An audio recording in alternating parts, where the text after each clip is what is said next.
En 2019, le Maroc commémore les 20 ans de règne du roi Mohamed VI.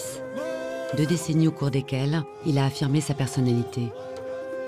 Héritier de 2 souverains emblématiques, Mohamed V et Hassan II, le jeune roi a su imprimer son propre style en réformant progressivement son pays, peuplé de 36 millions d'habitants. Le Maroc n'est pas encore une démocratie véritable. Le Maroc est dans la voie de la démocratie. Qui gouverne? Évidemment que le roi, il gouverne. Évidemment. C'est pas le roi d'Espagne, c'est pas le roi de la Grande-Bretagne. Le roi oriente les grandes décisions du pays. Une décision royale, c'est une feuille de route. Mohamed VI est à la tête d'un pays dans lequel les inégalités sociales et identitaires sont fortes.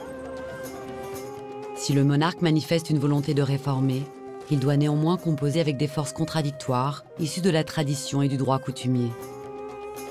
Ces défis sont nombreux et les risques non négligeables. Le métier de roi au Maroc, c'est un équilibriste toute la journée. Le risque, c'est la révolution, tout simplement. C'est le renversement de la monarchie, c'est la perte du trône. Parce que lui, il joue sa tête, hein. Il ne joue pas une élection.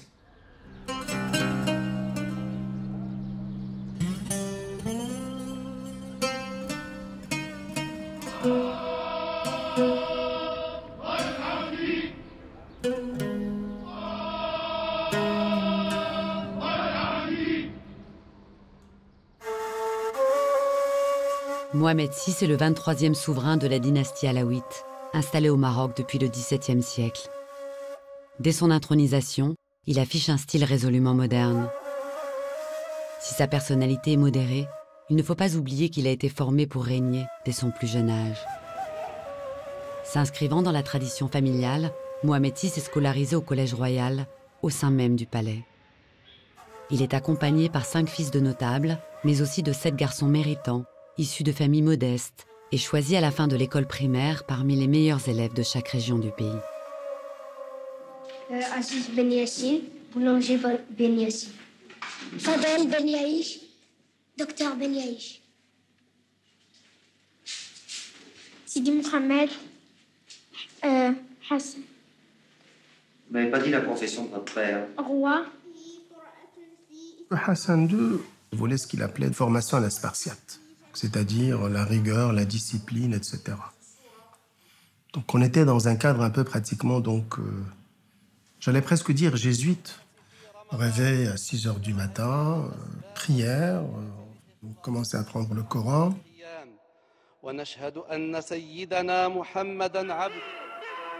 La levée des couleurs, c'était fondamental chaque matin, avant de rentrer à la classe.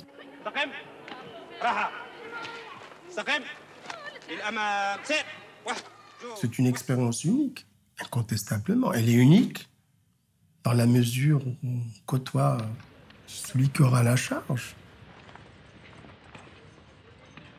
Âgé de 13 ans, il sait se mêler aux garçons de son âge pour des jeux qui le font côtoyer des fils de familles modestes, mais il peut aussi être aux côtés de son père à l'occasion de cérémonies officielles au cours desquelles le peuple marocain apprend à connaître son futur souverain.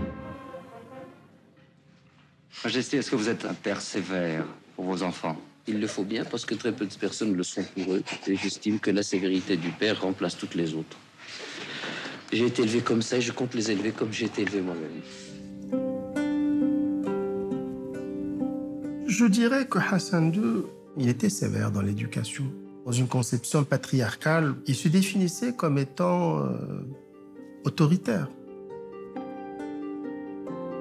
Profondément timide, souvent caché derrière la stature imposante d'Hassan II, le futur roi Mohamed VI est un héritier peu connu du peuple marocain. Un fils qui, sans bruit, apprend sagement les codes de la gouvernance royale. Je pense que Mohamed VI était un mystère pour beaucoup de personnes. Et il était dans l'ombre de son père. Un élément aussi qui est très très important chez les Marocains, c'est la légitimité de la monarchie. La monarchie marocaine, elle est légitime, elle est populaire. On peut contester certaines décisions politiques ou économiques, mais la monarchie demeure la pièce maîtresse de la vie politique marocaine. La monarchie, c'est la continuité. Il y a Mohamed V, Hassan II, Mohamed VI. Et ça se continue.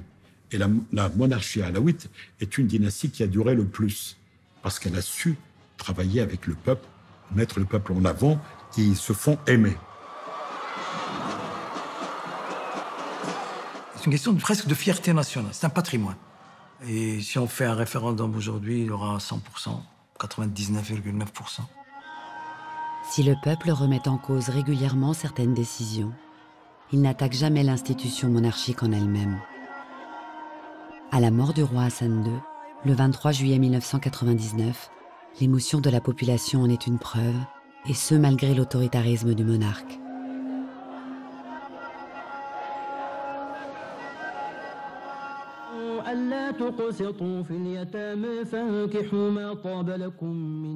Ça a commencé par, à la radio et à la télévision, il y avait des versets du Coran. Et c'était un moment où les gens ne savaient plus quoi penser. Parce que Hassan II est mortel. Je me souviens très très bien, l'animateur vedette de la chaîne nationale marocaine qui pleurait à chaudes larmes la disparition du roi.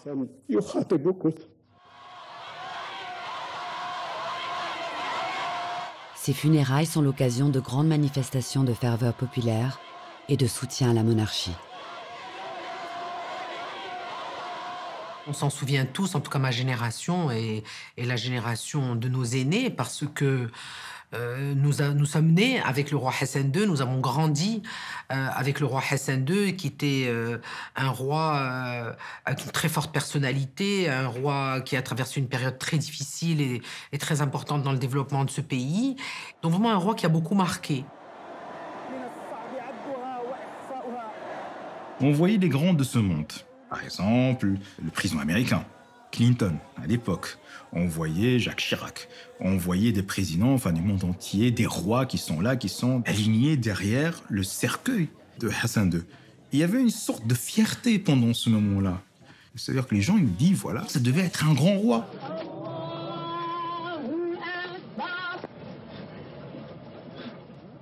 Son décès était un moment très redouté parce qu'on se demandait vers quoi on allait aller pour les décennies à venir. Mais on savait en même temps que nous avions un prince héritier qui était profondément moderne, profondément humain, profondément ouvert et qui était vraiment habité par une envie de faire évoluer la vie du peuple marocain.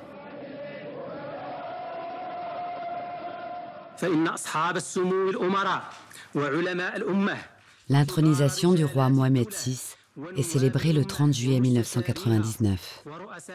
Le fait qu'on a fait une transition rapide, une cérémonie d'allégeance qui était assez rapide quand même, ça a permis de rassurer les Marocains, ça a permis aussi de rassurer les acteurs politiques, économiques. Même pour les Marocains, il ne fallait pas qu'il y ait un moment de doute et un moment de questionnement sur où est-ce que nous allons, où est-ce que la société marocaine, enfin le pays, où est-ce qu'il va, etc. Mohamed VI arrive sur le trône, son casier judiciaire en tant que roi était vierge. Il n'avait emprisonné personne, il n'avait torturé personne, il n'avait pris de position sur aucun dossier chaud. Il incarnait pour un peuple marocain attaché à une institution monarchique qui reste le garant de la stabilité du pays. Le besoin d'espérer s'est manifesté d'une façon énorme et il s'est traduit par une popularité absolument phénoménale du nouveau roi. Toute sa vie est vouée pour aider les autres. On l'appelait le roi des pauvres, d'ailleurs. Cette image populaire du roi du pauvre, cette image qui est extrêmement proche du peuple. On voyait un roi se balader dans les rues, saluer les citoyens, se prendre en photo avec eux. Donc il y avait une certaine modernité justement dans cette image du roi. Et je pense qu'il correspondait à une nature profonde du personnage.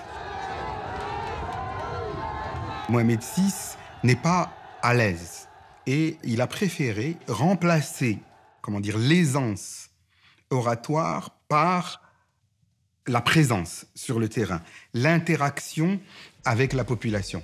Et ça, c'est ce qu'on voyait au début du règne, c'est-à-dire un roi qui n'hésitait absolument pas à aller à la rencontre des gens et à envoyer des messages très très forts uniquement par ce qu'il fait et non pas par ce qu'il dit.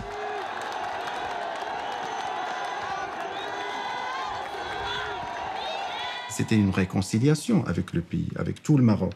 Pas seulement le Maroc d'en haut, mais le Maroc d'en bas, mais de très très bas, quoi.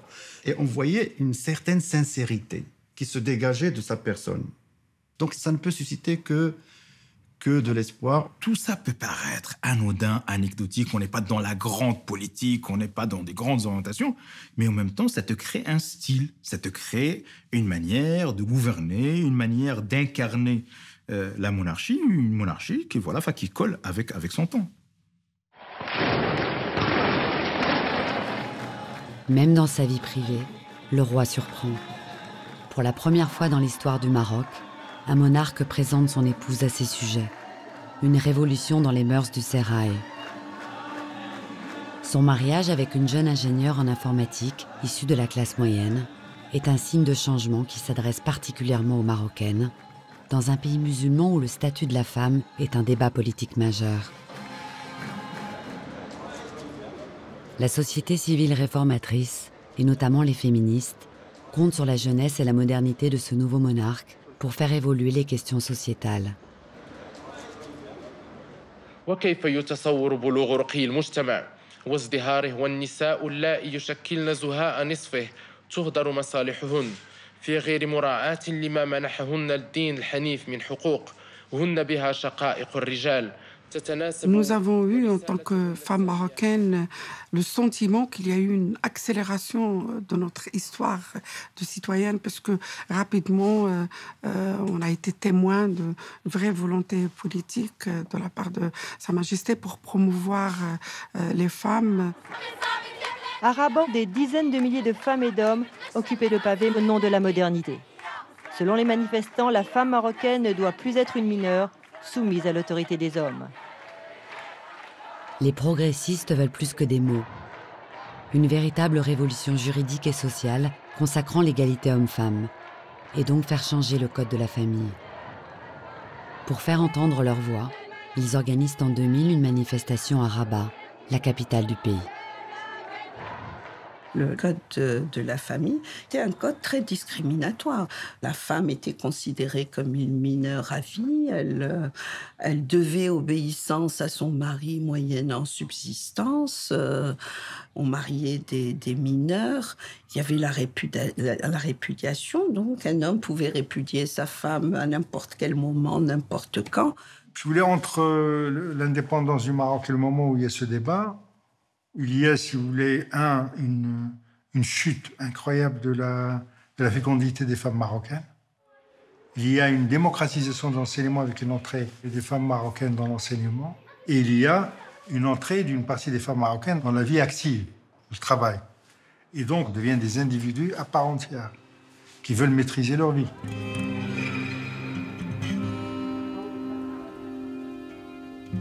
On a vu dans la rue des hommes et des femmes, des personnes âgées et des jeunes. Pour moi, c'était un message extrêmement important parce que jusqu'alors, on avait considéré que c'était une préoccupation de cénacle féminin ou de féministes branchés sur la place occidentale. C'était une question démocratique, c'est une question de droits humains et pour moi, ça a été une rupture. C'était euphorique d'arriver au milieu de toutes ces personnes qui scandaient des slogans pour la protection, la promotion des droits des femmes, pour la lutte contre les discriminations. C'était extraordinaire. C'est compté sans les conservateurs qui organisent le même jour une contre-manifestation à Casablanca, capitale économique du pays. La grande majorité des participants sont des sympathisants islamistes. 200 000 personnes, 500 000 selon les organisateurs, ont défilé dans les rues de Casablanca. Une véritable démonstration de force, une façon aussi de se compter. Thème unitaire, la révision du statut de la femme dans la société. Un projet inacceptable pour les partis et les associations islamistes.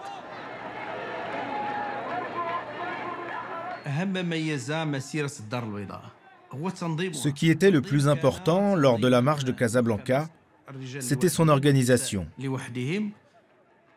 Les hommes étaient d'un côté et les femmes de l'autre. Les revendications étaient claires. Non à la modification du code de la famille, non aux expériences occidentales, et à leurs applications dans la société marocaine. Dès lors, le monarque est confronté à un dilemme, car s'il est progressiste sur les questions sociétales, la société, elle, est encore très conservatrice. Commandeur des croyants, il garantit la liberté et la pratique de toutes les religions. Mais sa qualité de descendant du prophète le place dans une situation très complexe.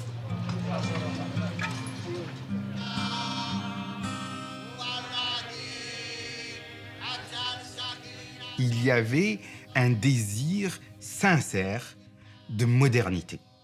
Mais il était aussi clair qu'il a une fonction qui est celle de commandeur des croyants, c'est-à-dire qu'il est aussi un chef religieux et un chef spirituel. La légitimité du pouvoir au Maroc est une légitimité religieuse. C'est en raison de sa qualité de descendant du prophète que le roi détient le pouvoir et qu'il ne peut pas venir juste édicter des règles selon ses préférences personnelles ou selon son humeur.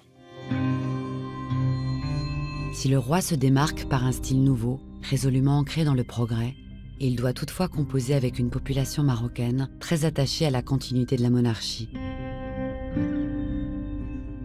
C'est ainsi que dès les premières années du règne de Mohamed VI, le peuple se sent rassuré par la naissance du prince héritier, Moulay El Hassan.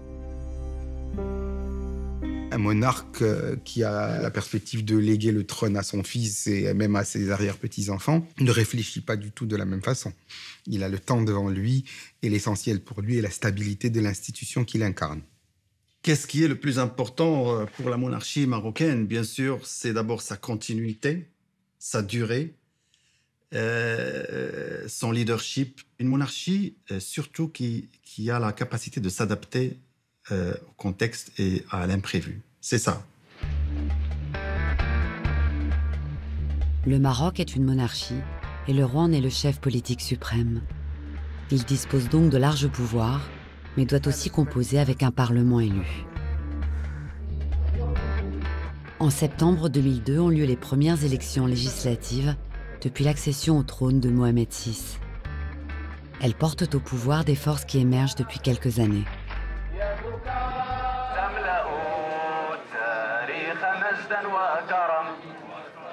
Depuis la fin des années 90, on assiste en effet au Maroc et dans la région à une montée de l'islam politique. Dans le royaume chérifien, le parti islamiste de la justice et du développement joue la carte de la religion, se présente comme une véritable alternative aux problèmes sociaux et s'érige en chantre de la probité. Grâce à ses promesses, il fait une véritable percée lors de ces élections et se classe au 3e rang des partis politiques marocains.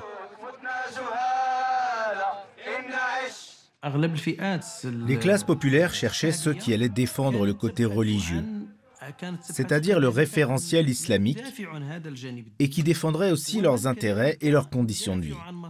Elles cherchaient des gens honnêtes. Ils ont trouvé dans le PJD ce qu'ils cherchent. Mais cette ascension du parti de la justice et du développement n'empêche pas la monarchie d'être frappée par l'intégrisme religieux. Le 16 mai 2003, un groupe de kamikazes sème la terreur à Casablanca. Les 5 explosions se sont produites de façon simultanée dans Casablanca vers 22h heure locale. Voici ce qu'il reste de la réception de l'hôtel Saphir, en plein centre de la ville. C'était un choc par l'ampleur des dégâts. Une quarantaine de morts, des attentats dans 5 endroits différents, 13 kamikazes, c'est pour la première fois au Maroc. On pensait que ça arrivait que chez les autres, c'était à l'époque, on parlait de la spécificité marocaine, il y a une sorte d'exception marocaine sur ces questions de la religion, qu'on est dans un islam modéré, tolérant, etc. Et finalement, on a découvert que c'était des jeunes Marocains. C'était des laissés pour compte. Ils ont été endoctrinés. En fin de compte, le terrorisme, c'est la combinaison de plusieurs facteurs. L'élément social et économique n'est qu'un élément. Bon, bien sûr, il y a le discours, l'élément, etc., et le contexte. Mais ils ont été travaillés par un discours, et finalement, le discours peut tuer, peut mener à la mort. L'une des raisons principales pour laquelle le Maroc est devenu une cible, c'est l'engagement du pays aux côtés de l'Occident dans la lutte contre le terrorisme. Depuis les attentats du 11 septembre 2001, Mohamed VI a une ambition, faire de son pays le rempart contre l'islamisme radical au Maghreb. Dans son dernier message audio, Oussama Ben Laden, menaçant les intérêts américains et occidentaux dans le monde arabe, qualifiait le Maroc de pays apostat, autrement dit de pays non islamique, parce que jugé trop tolérant. Depuis les attentats du 11 septembre 2001 aux États-Unis, le Royaume du Maroc a adhéré inconditionnellement à la coopération internationale. Le Maroc coordonne et fournit à ses alliés, comme les États-Unis, les pays européens, les pays arabes et les pays africains, toutes les informations et les données qui permettent de combattre le terrorisme.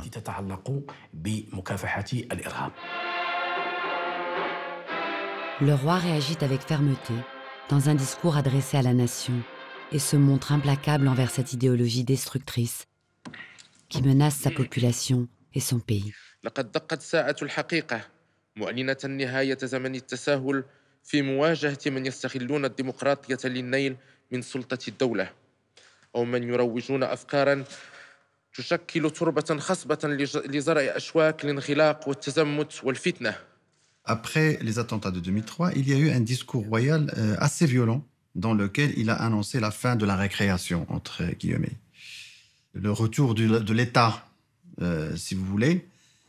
Et ce discours a été suivi par une série d'arrestations qui n'a jamais été vécue auparavant. En ce qui concerne les arrestations après les attentats sanglants de Casablanca, tout a été fait dans un cadre légal.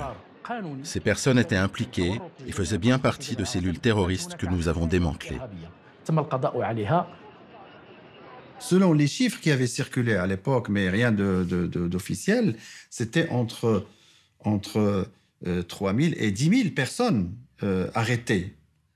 Beaucoup n'avaient rien fait, n'avaient aucun lien avec ces attentats. Donc il n'y avait pas simplement un objectif d'affaiblir l'islamisme, il y avait aussi un autre objectif politique, c'est-à-dire rétablir l'autorité de l'État. Le roi se retrouve alors en position de force pour faire passer des lois qui lui tiennent à cœur. Il choisit en premier lieu de réformer le code de la famille.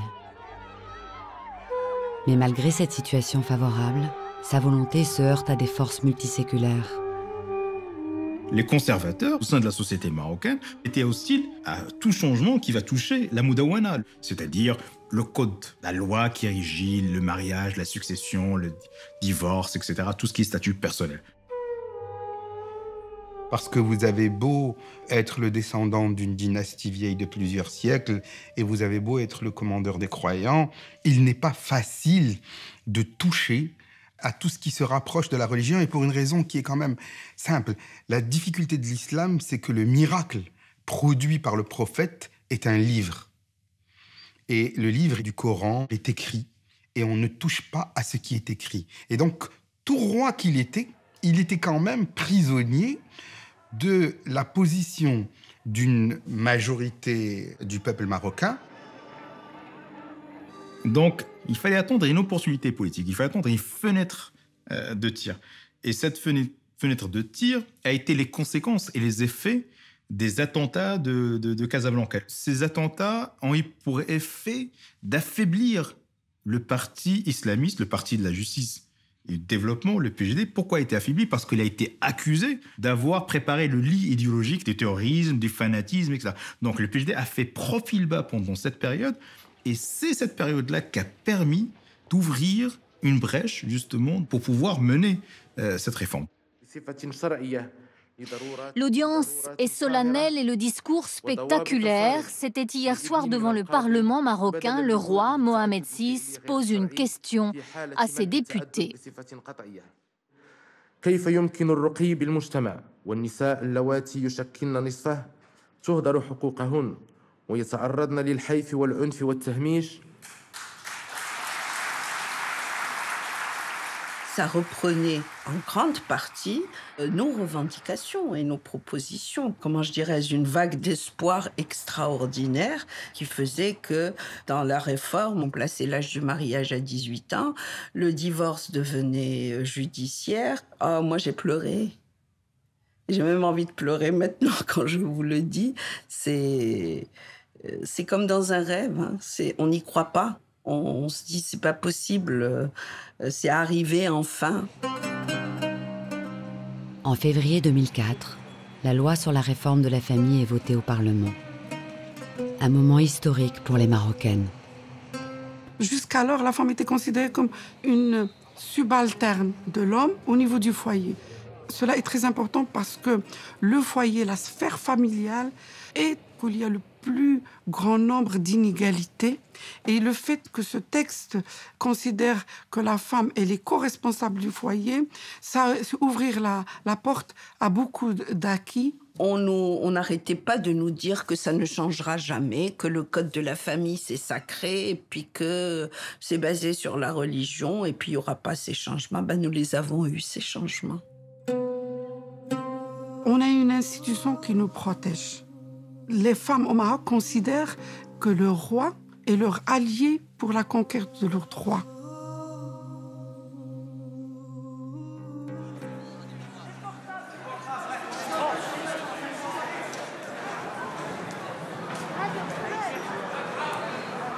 Ce qui restera également une des grandes avancées du règne de Mohamed VI, c'est l'instance appelée Équité et Réconciliation, créée en 2004 et destinée à panser les plaies du régime répressif de son père. C'était une façon extrêmement intelligente, sage, de toucher un tabou. C'est que, en fait, mon père, en tant que roi, a fait arrêter, a fait torturer et a emprisonné des dizaines, des centaines, des milliers d'opposants. Et moi, en tant que son fils, j'ai besoin de réconcilier le Maroc avec ce passé qui doit arrêter d'être tabou. Il faut crever l'abcès. Au début des années 70, en réponse à 2 tentatives de coup d'État militaire, lors desquelles Hassan II a failli perdre la vie, le Maroc plonge dans ce que l'on appelle les années de plomb. 3 décennies de répression d'une violence sans précédent s'abattent sur les opposants politiques et les activistes démocrates. On parle des années de plomb, on parle des années noires. On était au summum de la répression systématique. C'était... Hassan II ne faisait pas dans la dentelle à ce moment-là. Moi, j'ai été retenu dans ce qu'on appelle des centres de disparition. Vous n'êtes pas dans une prison officielle. Vous êtes dans une prison, dans un lieu. Personne ne sait que vous êtes dans ce lieu. Vous n'avez ni contact familial, ni contact avec des avocats, ni charge retenue contre vous, ni procès, ni absolument rien. Et là, quand on était pris en train d'essayer de communiquer entre nous, on payait le prix cher, c'était de la torture énorme. Mais enlever comme ça des gens, en dehors de la loi, les amener dans un centre, comme ces centres de disparus, et puis les torturer, c'est quelque chose d'absolument... Et je pense que ça a pesé dans ma vie. Pour les victimes d'Hassan II, cette instance Équité et Réconciliation est non seulement le symbole d'une reconnaissance de leur statut, mais aussi la possibilité d'obtenir une indemnisation, de libérer la parole et surtout de raconter au peuple marocain les souffrances passées pour ne jamais oublier.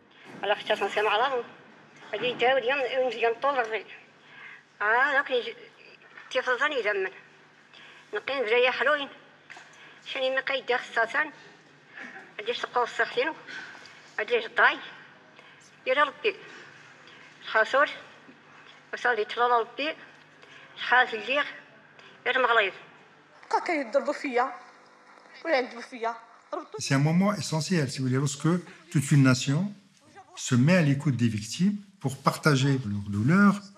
Et aussi, c'est un moment d'éducation extraordinaire. Et c'est ça aussi ce qu'on a réussi. C'est inimaginable. Un roi qui arrive au pouvoir et qui répare les erreurs de son père, qui corrige les choses et qui veut que ce pays aille de l'avant. Un pays ne peut se moderniser sans une presse capable d'analyser ses forces et ses failles et d'évaluer l'action politique. Parmi les choses qui ont marqué le début de règne, c'est l'apparition de ce qu'on appelait la presse indépendante, c'est-à-dire indépendante par rapport au pouvoir, par rapport à l'État. C'est aussi une presse assez audacieuse sur les questions de société. La défense des libertés individuelles, la défense, par exemple, des minorités, que ce soit des minorités sexuelles, la défense des droits de la femme, etc. Donc, c'était des tabous qui ont été cassés par cette presse-là. Je pense que ces premières années pouvaient raisonnablement annoncer une évolution, une certaine libéralisation du régime, une évolution positive, des progrès sur le terrain de la construction de l'état de droit. J'étais responsable de la rubrique politique et donc on commençait à parler de cette confusion entre l'argent et le pouvoir, les affaires, l'intérêt que le roi porte pour les affaires, la finance, etc. C'était quelque chose de complètement inédit pour les Marocains. Des articles, des enquêtes sur le roi, sur la famille du roi, sur la fortune du roi. Le premier dossier très sensible que le journal a abordé, c'était la alaouisation de l'économie marocaine. C'est-à-dire non seulement les entreprises du roi, mais le fait que la fortune royale était très liée à l'économie marocaine.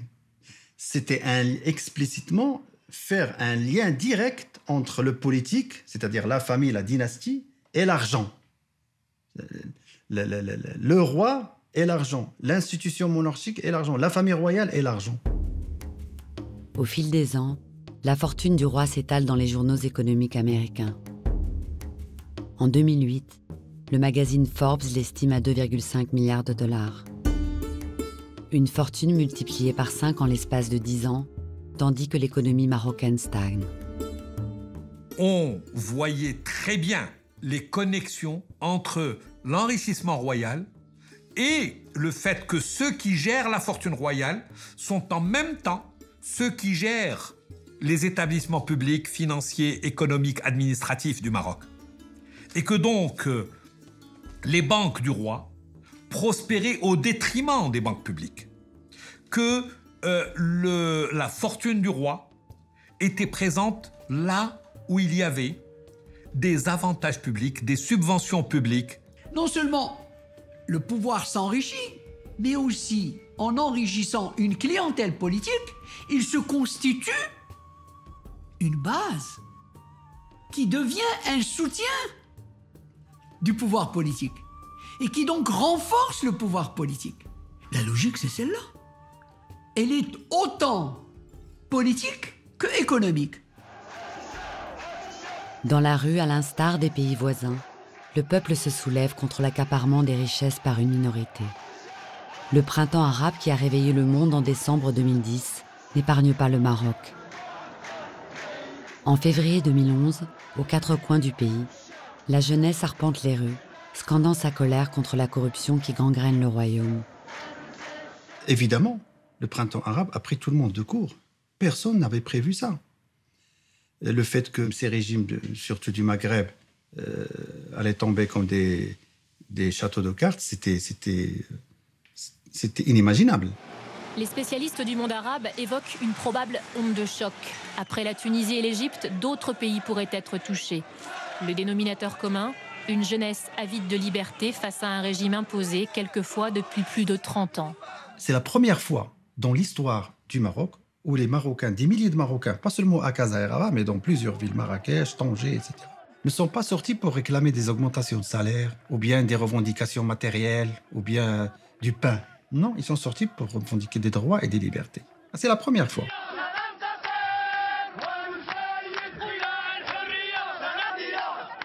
Évidemment, c'est un coup de tonnerre. Donc, la population, qu'est-ce qu'elle revendiquait? Elle revendiquait tout simplement démocratie, la fin de la corruption, la fin des conflits d'intérêts. Le mélange entre la politique et les affaires. La grande corruption qui nous a toujours fait mal jusqu'à présent, c'est la corruption dans le monde politique, la corruption dans les marchés publics. Le coût de la corruption au Maroc, c'est presque le coût de ce que va nécessiter chaque année l'accès des Marocains à la couverture sociale généralisée. Donc, c'est dire à quel point c'est un fléau. Cette corruption endémique représenterait, selon le FMI et Transparency International, principale organisation de lutte contre la corruption, à minima 2,5 milliards de dollars par an. La demande n'était pas l'abolition de la monarchie, elle était de mettre un terme à ces pouvoirs absolutistes. L'absolutisme, c'est un terme politique qui signifie la concentration du pouvoir, de plusieurs pouvoirs, entre les mains d'une seule personne. C'est le pouvoir absolu. L'objectif n'était pas de s'attaquer au roi. Il y avait des revendications contre des conseillers de Sa Majesté, contre des membres du gouvernement, contre des hommes d'affaires connus, célèbres, contre certaines personnes qui s'étaient enrichies. C'est ces personnes-là qui s'étaient accaparées de ressources naturelles, qui avaient une position dominante dans une industrie ou une autre, etc., grâce à à l'entre-gens. Donc, si vous voulez, la population rejetait ce genre de pratique, ce qui est sain.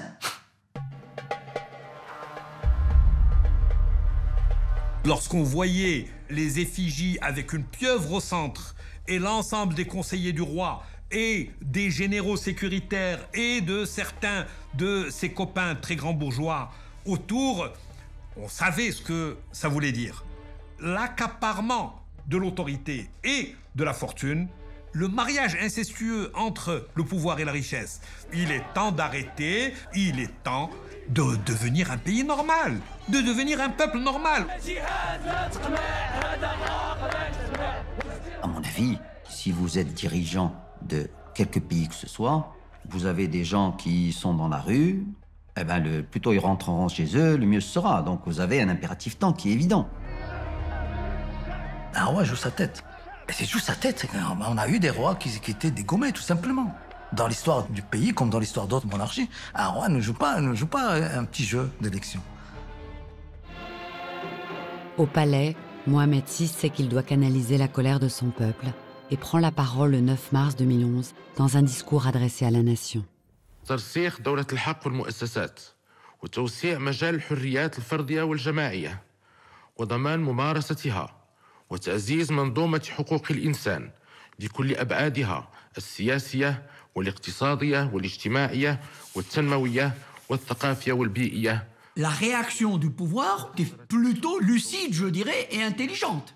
Le roi prend acte de l'ampleur de la contestation, de l'ampleur des problèmes, etc. Il promet un changement de la Constitution. Cette concentration extrême des pouvoirs entre les mains de la monarchie faisait partie des griefs de la jeunesse du 20 février qui réclamait une véritable séparation des pouvoirs. Donc tout ça est promis par le roi dans le cadre d'un discours qui était historique. Il a tenu des promesses très importantes, révolutionnaires. C'est-à-dire qu'il a présenté les bases de manière explicite que la monarchie marocaine est une monarchie sociale, parlementaire, démocratique, etc. Voilà, un roi qui règne mais ne gouverne pas, un gouvernement responsable, il a dit un gouvernement responsable qui rend compte de son action. Le pouvoir dit « je vous ai compris, je vous ai compris, je vais faire les réformes fondamentales, nécessaires ». 5 mois après les manifestations populaires, le roi met au vote la nouvelle constitution marocaine, soutenue par un appui massif de la population. Cette constitution, résolument plus moderniste que la précédente, ouvre un spectre plus large sur les questions sociétales et politiques. La Constitution, dès son préambule, s'ouvre sur l'égalité homme-femme dans tous les droits, sur la lutte contre les discriminations, toutes sortes de discriminations, sur la race, la religion, le sexe aussi. Il y a la monarchie, mais il y a la souveraineté populaire. Le roi nomme comme chef de gouvernement le leader ou un membre du parti politique qui arrive en tête. Ça pose le principe de façon irrévocable que le roi est contraint par le vote.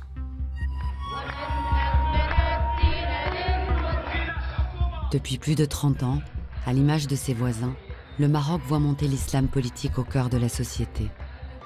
Une idéologie représentée dans le royaume par le Parti de la Justice et du Développement, le PJD, qui s'engage en force fin novembre 2011 lors des premières élections législatives organisées après l'adoption de la nouvelle constitution.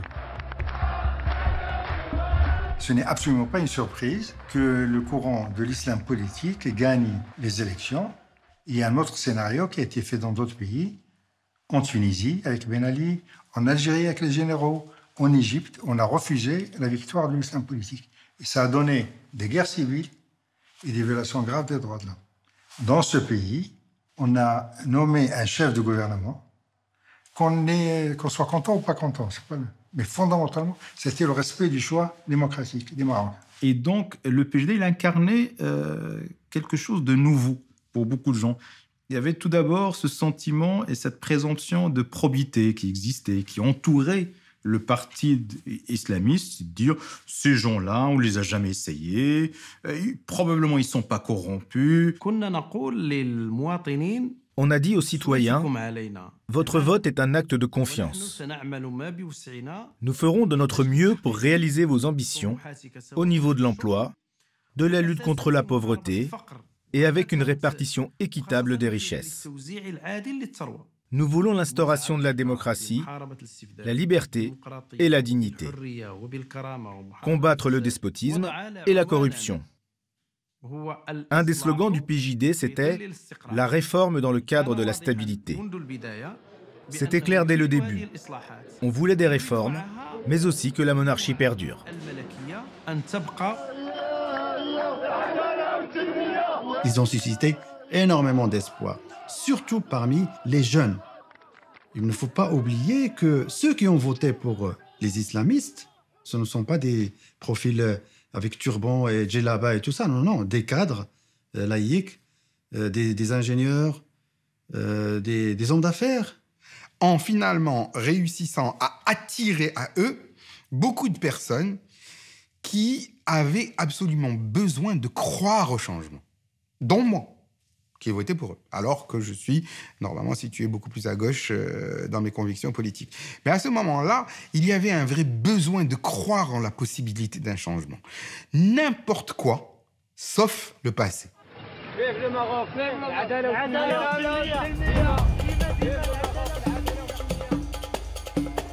Loin des discours du PJD, le roi poursuit les grands chantiers destinés à rénover l'infrastructure marocaine, qu'il a initié dès le début de son règne. Tangemed, le plus grand port d'Afrique, les autoroutes, les aéroports, ou encore la politique d'essor des énergies renouvelables, unique dans le monde arabe. Dans ces 20 dernières années, les avancées sont nombreuses. L'électrification rurale, l'accès à l'eau potable, tout ça, c'est des choses indubitables. Depuis l'accession au trône de Mohamed VI, priorité a été donnée au développement des nouvelles technologies de la communication, sur tout le territoire. Le pays est également devenu une destination courue, qui accueille chaque année près de 10 millions de touristes. Sur ces 20 dernières années, le Maroc a énormément investi dans les infrastructures. En 2006, on avait un peu plus de 600 km d'autoroutes. Aujourd'hui, nous avons plus de 1800 km d'autoroutes. Nous avons construit le TGV. On avait 5 ou 6 ports, on en a 40. Des aéroports. Évidemment qu'a priori, qui ne serait pas content? Qui ne se féliciterait d'être dans un pays où aujourd'hui, un touriste qui atterrit au Maroc dans un aéroport flambant neuf, des bâtiments magnifiques, qui prend l'autoroute, qui va aller dans des centres-villes qui sont très bien entretenus, des grandes avenues, des corniches magnifiques. Ça, c'est la devanture. C'est la vitrine. Maintenant, les infrastructures, c'est bien, mais quand on regarde l'impact de l'investissement en infrastructure sur la croissance du PIB, comparé à d'autres pays, cet impact-là est faible. On ne génère pas assez de croissance par de l'investissement en infrastructure. Et donc, il faut maintenant investir dans l'humain. Il faut investir dans l'éducation. Il faut investir dans l'innovation. Il faut investir dans la culture.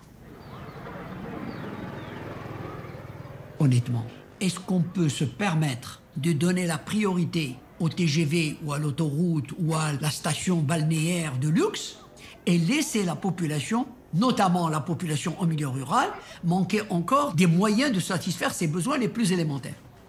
Il est là le problème. C'est d'abord un problème de pertinence des choix. À trop vouloir mettre en exergue ses réussites économiques, Mohamed VI en aurait-il oublié le peuple? Dans la société, la jeunesse crie son ras-le-bol du chômage, qui touche 30% des 15-24 ans, et de la précarisation qui l'étouffe.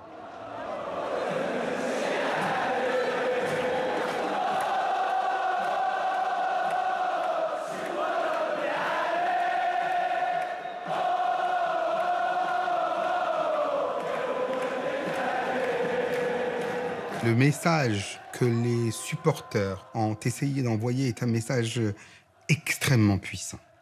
À nous tous, plusieurs dizaines de milliers dans un stade, nous ne sommes pas emprisonnables tous. C'est impossible. Nous formons un bloc. Et il y a une prise de conscience que l'unité protège.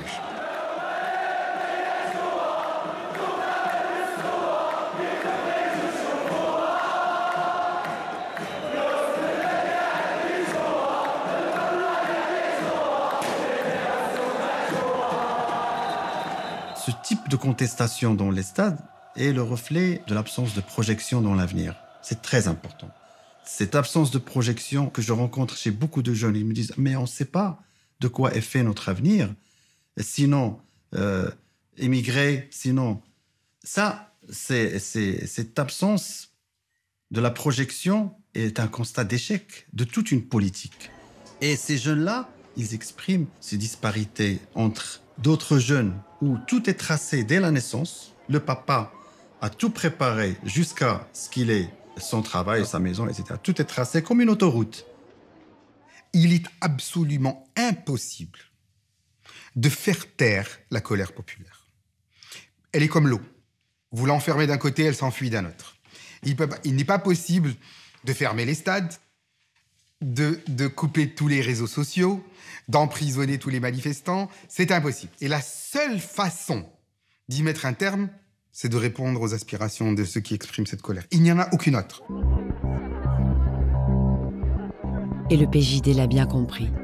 En surfant sur la vague du mécontentement général, il reste en effet le premier parti politique du Maroc à la faveur des élections du 7 octobre 2016. Pour la société civile réformatrice, cette deuxième victoire du parti islamiste est un coup d'arrêt à toute avancée sur les questions sociétales. Un coup dur pour la Constitution de 2011 qui prônait une évolution moderne. Et là, on tombe dans un gros paradoxe parce qu'on a une Constitution qui prône l'égalité homme-femme et pour la mettre en œuvre, on a un gouvernement conservateur. Il ne se passe rien, enfin, ou il se passe très peu. C'est toujours empreint d'idéologie, ce qui fait qu'il y a beaucoup de retard, donc l'élaboration des projets de loi, le vote des projets de loi, etc. Il y a eu des élections et le peuple a élu un parti conservateur qui n'est pas pour la liberté de conscience, qui n'est pas pour la liberté de culte, qui n'est pas pour l'égalité des femmes et des hommes, qui n'est pas pour la liberté de corps, qui n'est pas pour l'avortement. Mais comme souvent au royaume du Maroc, où l'absolutisme règne en maître, la vie n'est pas aussi simple que celle d'une démocratie parlementaire. Si la Constitution est encline à moderniser la loi de la cité, elle n'a jamais ôté le pouvoir absolu au monarque. La Constitution, elle ne vous dit pas qu'une fois que vous gagnez les élections, vous allez exercer le pouvoir, vous allez… Non. Le rôle du gouvernement au Maroc, ce n'est pas d'appliquer un programme, même s'ils le disent, même s'ils l'annoncent. Le rôle du gouvernement tel qu'il est fixé par la Constitution, c'est d'exécuter les décisions qui sont prises par le palais. La vraie séparation des pouvoirs n'a pas eu lieu dans la Constitution de 2011.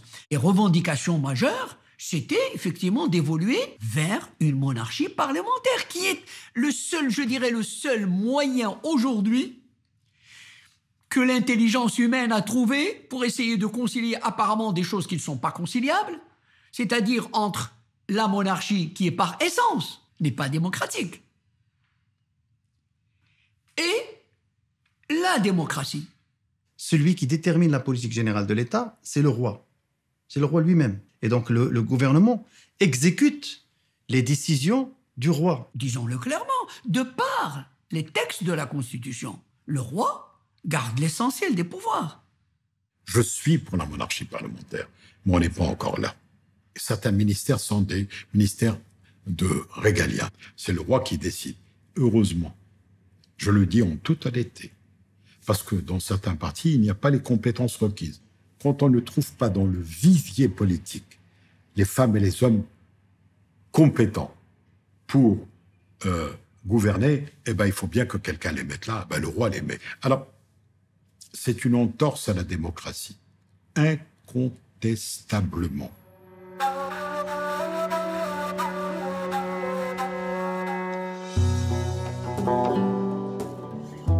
Le Maroc, de par l'autocratie royale et le règne des privilèges, reste un pays fragile où la moindre étincelle ravive les tensions sociales. En octobre 2016, un fait divers dramatique dans la ville d'Al-Hoceima, dans la région du Rif, met le feu aux poudres. Ces images ont choqué le Maroc. On y voit Moussine Fikri, marchand de poissons, grimper dans une benne à ordures. Il s'oppose à la destruction par la police de sa cargaison d'espadons, une marchandise illégale. Il est happé par le mécanisme et meurt broyé sous les yeux des passants.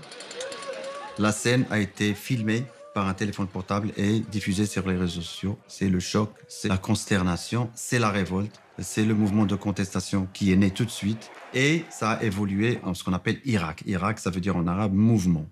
Les attentes, les espérances, les déceptions, les colères, tout a surgi et s'est exprimé par ce mouvement. Les gens qui sont descendus, généralement, étaient des gens qui étaient des citoyens anonymes, très simples, qui sont descendus dans les rues. Les revendications étaient de plus de travail dans la ville, par exemple de construire un hôpital public pour que les gens ne se déplacent pas quand ils sont malades vers d'autres villes de la région, par exemple une université dans la région. La réaction du pouvoir a été extrêmement négative. La répression, l'emprisonnement, aujourd'hui encore, des jeunes, dont le seul crime est d'avoir demandé des droits élémentaires, sont encore, aujourd'hui encore, à commencer évidemment par leurs leaders, sont emprisonnés. Ils ne baissent pas les bras. Pour la 6e nuit consécutive, ces manifestants sont descendus dans les rues d'Al-Hoceima. Ils disent protester contre la corruption, l'autoritarisme et le chômage. Et ils demandent notamment la libération d'une quarantaine de personnes, dont Nasser Zefzafi, le leader du mouvement de protestation qui secoue la région du Rif dans le nord du Maroc depuis 7 mois. Après la fin du processus répressif policier pour empêcher les manifestants de manifester, a commencé un processus judiciaire dont la sévérité était vraiment imprévisible. C'est inimaginable. Condamnés entre 15 ans et 20 ans de prison. Pourquoi? Ils n'ont tué personne, ils n'ont blessé personne. Beaucoup ont été graciés par le roi, mais pas les leaders. Je ne suis pas d'accord avec ce qui se passe avec les prisonniers du Hirak.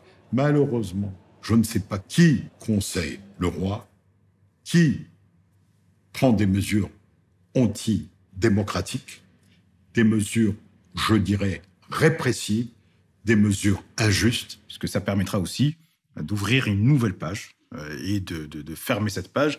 Je pense qu'elle fait tant du mal aux Marocains, à l'image du Maroc. Le Maroc de Mohamed VI a fait des pas vers la démocratie impressionnants les 10 premières années du règne du roi actuel. Depuis 10 ans, au contraire, des fois on fait marche arrière.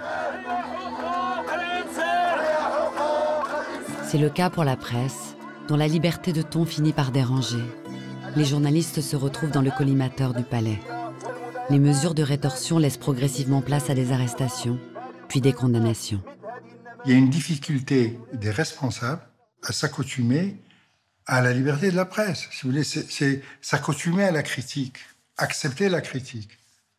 Et c'est ça la démocratie aussi, la démocratisation des sociétés. C'est d'accepter qu'il y ait des points de vue différents. On est encore dans des visions plus crispées, si vous voulez. Il faut que le Maroc change au niveau des libertés publiques. Je le dis, je le demande avec beaucoup d'humilité, de respect, majesté, libérer ces hommes. Tous ceux qui, à un moment ou un autre, peuvent exprimer une opinion, des positions qui ne plaisent pas, peuvent finalement se retrouver pris dans un engrenage judiciaire et puis se retrouver en prison, et puis se retrouver accusés des pires délits de mœurs, de droit commun. En les accusant, par exemple, d'agression sexuelle contre des femmes ou bien de viol pour certains, de manière à ce qu'ils ne se présentent pas comme des victimes de leurs idées et de leurs opinions politiques. L'essentiel de l'objectif, c'est de terroriser les dizaines et centaines de milliers d'autres personnes qui pourraient prendre le ton critique face au régime. Et jusqu'à aujourd'hui, ils y sont assez largement parvenus. Je subis des pressions, des vexations, des menaces. Il y a eu des appels à des proches qui ont dit « Bon, maintenant qu'il habite à la campagne, un accident est vite survenu, une agression, une attaque. »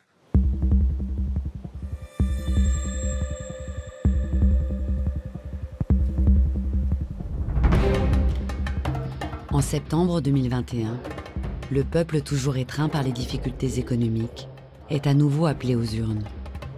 À la stupéfaction générale, le PJD, première force politique du pays, est laminé. Un fiasco auquel personne ne s'attendait. En 5 ans, le parti islamiste est passé de 125 à 17 députés. Un parti qui construit toute sa stratégie électorale sur un slogan important, fort, très sensible, à savoir la lutte contre la corruption sous toutes ses formes, et que 10 ans plus tard, en 2021, il répète la même chose. C'est-à-dire, nous allons lutter contre la corruption. Alors le Marocain lambda, il n'a pas besoin d'être un politologue pour dire mais qu'est-ce que vous faisiez pendant 10 ans? L'inaction du Parti de la justice et du développement, au pouvoir pendant 2 mandats, ne suffit pas seule à expliquer la catastrophe électorale. En réalité, la débâcle des islamistes trouve également sa source dans une décision politique historique. 10 mois plus tôt, le 22 décembre 2020, devant les caméras du monde entier, le Maroc, sous l'égide des États-Unis, signe un accord de normalisation des relations entre Israël et le royaume alawite. Une véritable trahison pour les électeurs marocains qui avaient porté au pouvoir le parti islamiste. Le chef du gouvernement islamiste a signé un document consacrant la normalisation que ce parti avait combattu avec la plus extrême vigueur jusqu'ici, en disant jusqu'à la dernière minute que la normalisation avec Israël est une ligne rouge que nous ne franchirons jamais. Bien sûr, ça a porté un coup dur au PJD et à ses partisans. Parce que le PJD faisait de la lutte contre toute forme de normalisation un principe.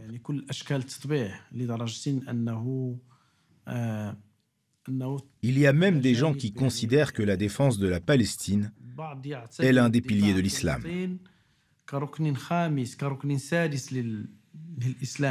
Aux yeux de la majorité des Marocains, la crédibilité des islamistes était absolument ruinée. Incompétents, incapables de gérer leur ministère, incapables de tenir leurs promesses, désespérément accrochés au pouvoir, ou plutôt aux miettes du pouvoir, au prix même de sacrifier la totalité de leurs convictions. Bref, pas crédible, pathétique.